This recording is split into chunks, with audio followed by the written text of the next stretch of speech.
হ্যাঁ বোন, তুমি সঠিক বলেছ। আমরা যে জাদুর ফুল তারা তা জানে না। তারপর ফুলগুলি জাদু দিয়ে তাদের বাড়ির উঠোনে অনেকগুলো ফুল এনে দেয়।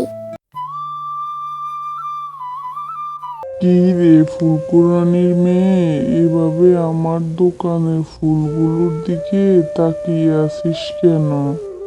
যেভাবে তাকিয়ে আছিস আমার দোকানের নজর লেগে যাবে তো। যা এখান থেকে। এমন সময় টুম্পার মা সেখানে চলে আসে। আরে বাঘিনী মামি, আপনি এভাবে আমার মেয়েটার সাথে কেন কথা বলছেন? বাচ্চাদের সাথে এভাবে কেউ কথা বলে? আমার মেয়েটা তো আপনার দোকানের সামনে দাঁড়িয়ে দাঁড়িয়ে শুধু ফুলগুলো দেখছিল, আপনার দোকানের ফুলে তো হাত দেয়নি। আরে আমার দোকানে তোদের মতো সস্তা পুরনো ফুল বিক্রি করি নাকি? আমার দোকানে অনেক দামি দামি ফুল বিক্রি করি, তাই এগুলোর দিকে তাকিয়ে তোরা নজর দিস না। মা, দেখো না, বাঘিনী আন্টির দোকানের ফুলগুলো কত সতেজ, তাই আমি দাঁড়িয়ে দাঁড়িয়ে দেখছিলাম।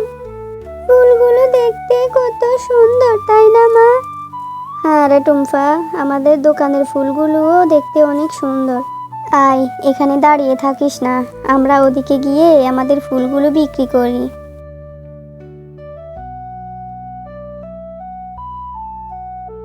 আচ্ছা মা, বলো তো, আমাদের ফুলগুলো এমন নিস্তেজ হয়ে আছে কেন? কেমন শুকনো শুকনো হয়ে গেছে। এই ফুলগুলো তুমি কোথা থেকে আনো গো মা? জমিদার বাড়ির বাগান থেকে আনি রে মা। ওই জমিদার বাড়ি তো অনেক দূরে, ওখান থেকে ঝুড়িতে করে ফুলগুলো আনতে আনতে শুকিয়ে যায়, এই জন্য আমাদের ফুলগুলো এমন নিস্তেজ হয়ে যায়। আচ্ছা মা, আমাদের উঠানে তো ফুল চাষ করতে পারি, তাহলে তোমাকে এত কষ্ট করে ফুল আনতে হবে না, আমরা আমাদের নিজেদের ফুলগুলোই বিক্রি করতে পারবো।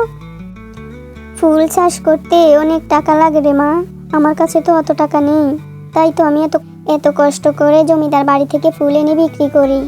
টুম্পা আর তার মা যখন কথা বলছিল, তখন তাদের দোকানে একজন বৃদ্ধ বানর ফুল কিনতে আসে।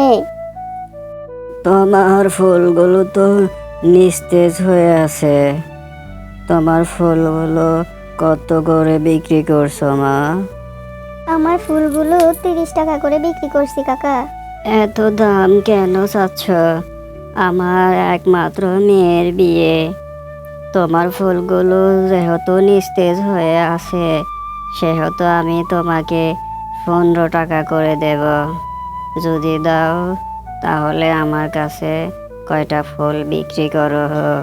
ঠিক আছে কাকা, আমি 15 টাকা করে আপনাকে ফুলগুলো দিয়ে দিচ্ছি। তারপর শেফা শিয়ালিনী বৃদ্ধ শিয়ালকে ফুলগুলো দিয়ে দেয়। বৃদ্ধ শিয়ালটি শেফা শিয়ালিনীর দোকান থেকে কিছু ফুল নিয়ে বাঘিনীর দোকানে চলে যায়। আচ্ছা মা, তুমি এত কম টাকায় ফুলগুলো কেন বিক্রি করে দিলে? এত কম টাকায় বিক্রি করলে তো তোমার লাভ হবে না, বাঘিনী কাকিমা তো অনেক বেশি টাকা বিক্রি করে। টুম্পা, আমার ফুলগুলো আর বেশি সময় থাকলে যে নষ্ট হয়ে যাবে, সেই জন্য কম টাকায় বিক্রি করে দিয়েছি। চল টুম্পা, বাকি ফুলগুলো বিক্রি করে বাড়ি চলে যাই। মা, তুমি দেখো, আমাদেরও একটা ফুলের দোকান হবে, আমরা একদিন ফুলের দোকান থেকে অনেক টাকা ইনকাম করতে পারবো। জানো মা, আমার একটা স্বপ্ন আছে, আল্লাহ যদি আমার স্বপ্নটা পূরণ করতো তাহলে কতই না ভালো হতো। কি স্বপ্ন আমাকে বল?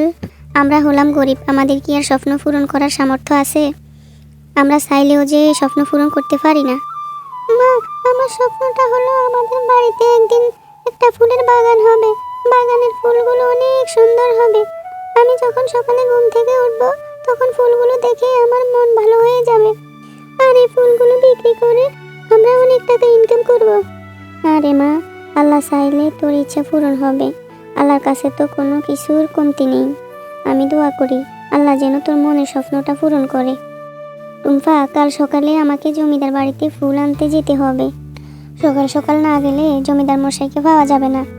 চল, অনেক রাত হয়ে গেছে, এখন গিয়ে ঘুমিয়ে পড়ি, কাল আবার সকালে উঠতে হবে। চলো মা, তাহলে গিয়ে শুয়ে পড়ি। তারপর তারা মা মেয়ে গিয়ে ঘুমিয়ে পড়ে। তারপর সকালবেলা টুম্পা আর তার মা জমিদার বাড়িতে ফুল আনতে চলে যায়। শেপা, তুমি এসেছো, ভালোই হয়েছে। আমি মনে মনে তোমাকে খুঁজছিলাম। হ্যাঁ জমিদার মশাই, আমি এসেছি, কি বলবেন বলুন। তুমি এভাবে আমার বাগান থেকে ফুল কুড়াতে এসো না। তুমি চাইলে তোমার আর তোমার মেয়ের দায়িত্ব আমি নিতে পারি। তুমি চাইলে তুমি আর তোমার মেয়ে আমার বাড়িতে থেকে যেতে পারো। আপনি এমন কেন বলছেন জমিদার মশাই? আপনি জানেন না আমি আপনার বাগানের ফুল নিয়ে বিক্রি করি, আমার সংসার চালাই। এখন যদি আমি ফুল না নিই তাহলে আমি কিভাবে সংসার চালাবো? আপনি কি বলতে চাচ্ছেন খুলে বলুন। আরে শেফা, তুমি রেগে যাচ্ছ কেন? তোমার স্বামী মারা গেছে অনেক দিন হয়েছে, অনেক দিন পর্যন্ত তুমি একা। এখন যদি তুমি চাও তাহলে আমি তোমাকে বিয়ে করতে পারি। জমিদার মশাই, আপনার মন মানসিকতা এত খারাপ কেন? আজ বিপদে পড়ে আপনার বাগানে ফুলের জন্য এসেছি বলেই আপনি আমাকে এই কথা বলছেন। আচ্ছা ঠিক আছে, আমি আর আপনার বাগানে ফুল নিতে আসবো না। মা, ও মা, তোমার কি হয়েছে? তুমি কাঁদছো কেন? জমিদার মশাই কি তোমায় বকেছে?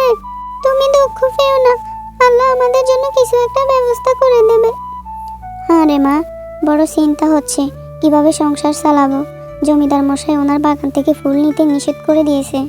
এখন আমি কোথা থেকে ফুলের ব্যবস্থা করব? কিভাবে আমরা মা মেয়ে পেট চালাবো? মা, তুমি দুঃখ করো না, আমার বন্ধুরা ওই জঙ্গল থেকে ফুল কুড়িয়ে আনে। চলো আমরাও গিয়ে ওই জঙ্গল থেকে ফুল কুড়িয়ে নিয়ে আসি। ঠিক আছে টুম্পা, তাহলে আমাদেরকে গিয়ে দেখতে হবে। আর জঙ্গলে তো এখন সচরাচর ফুল পাওয়া যায় না। এরপর তারা জঙ্গলের রাস্তা দিয়ে যেতে থাকে। মা, জঙ্গলের রাস্তাটা কেমন ভয়ানক, আমার কেমন জানি ভয় ভয় লাগছে মা। আমার আর বেশি দূর যেতে ইচ্ছে করছে না মা। ভয় পাস না টুম্পা, এক্ষুনি সূর্য উঠে যাবে, সকাল হয়ে গেলে আর কোনো ভয় লাগবে না। মা দেখো দেখো, তোমার পিছনে একটা হলুদ গোলাপ ফুটে আছে। চলো এই গোলাপটা আমরা উঠিয়ে নিই, এটা বাড়ির উঠোনে রোপণ করে দেব। আরে টুম্পা, ফুলটা দেখতে কত সুন্দর লাগছে, এই ফুলটা নিয়ে আমাদের বাড়ির উঠোনে লাগিয়ে দিব। কত তরতাজা আর কত সুন্দর। মা, এই ফুলটি উঠিয়ে নিয়ে যাই আর সামনে গিয়ে দেখি, যদি আরো কোনো ফুল পাই তাহলে বাড়িতে নিয়ে গিয়ে রোপণ করে দেব। এরপর টুম্পা সে ফুলটি উঠিয়ে নিয়ে আর জঙ্গলের মধ্যে দিয়ে যেতে থাকে। মা, ও মা, দেখো এখানে আরো দুটো সুন্দর সুন্দর ফুল। এই ফুল দুটো কেমন মোড়া মোড়া লাগছে মা। আরে টুম্পা, এই ফুলগুলো তো মরে যায়নি, এই ফুলগুলো নিস্তেজ হয়ে গেছে, এদের যত্নের অভাব আছে। চল এদের বাড়িতে নিয়ে রোপণ করে দেই। হ্যাঁ মা, তুমি ঠিক বলেছ, এই ফুলগুলো আমরা বাড়িতে নিয়ে রোপণ করে দেব এবং এগুলোর যত্ন নেব। তারপর টুম্পা আর তার মা ফুলগুলো নিয়ে বাড়িতে রোপণ করে দেয়। বোন, টুম্পা আর তার মা অনেক ভালো, আর তারা অনেক অসহায়, তারা আমাদের অনেক যত্ন নিয়েছে। আমাদের উচিত তাদেরকে সহযোগিতা করা। হ্যাঁ বোন, তুমি সঠিক বলেছ, আমরা যে জাদুর ফুল তারা তা জানে না, আমরা এখন জাদু দিয়ে তাদেরকে সহযোগিতা করা উচিত। আমরা জাদু দিয়ে তাদের বাড়ির উঠোনে অনেকগুলো ফুল এনে দিতে পারি, যাতে তারা সারা জীবন এই ফুল বিক্রি করে তাদের সংসার চালাতে পারে। তারপর ফুলগুলি জাদু দিয়ে তাদের বাড়ির উঠোনে অনেকগুলো ফুল এনে দেয়। আরে এটা আমি কি দেখছি, আমাদের বাড়ির উঠোনে এমন সুন্দর ফুল আসলো কোথা থেকে? এক রাতের মধ্যে এমন হলো কিভাবে? মা, আমি কালকে দেখেছি এই ফুলগুলি নিজেরা নিজেরা কথা বলছে। আমার মনে হয় এই ফুলগুলো হলো জাদুর ফুল। এই ফুলগুলো জাদু দিয়ে অনেকগুলো ফুল এনে দিয়েছে। হ্যাঁ টুম্পা, আমরা হলাম জাদুর ফুল। আমরা এই ফুলগুলো এনে দিয়েছি যাতে তোমরা এই ফুলগুলো বিক্রি করে তোমাদের সংসার চালাতে পারো।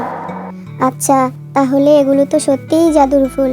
ভালোই হলো, আল্লাহ ফুলের মাধ্যমে আমাদেরকে সহযোগিতা করেছে। তারপর থেকে টুম্পা ও তার মা বাজারে একটি ফুলের দোকান দেয়। তারা বাজারে ফুল বিক্রি করে অনেক বড়লোক হয়ে যায়।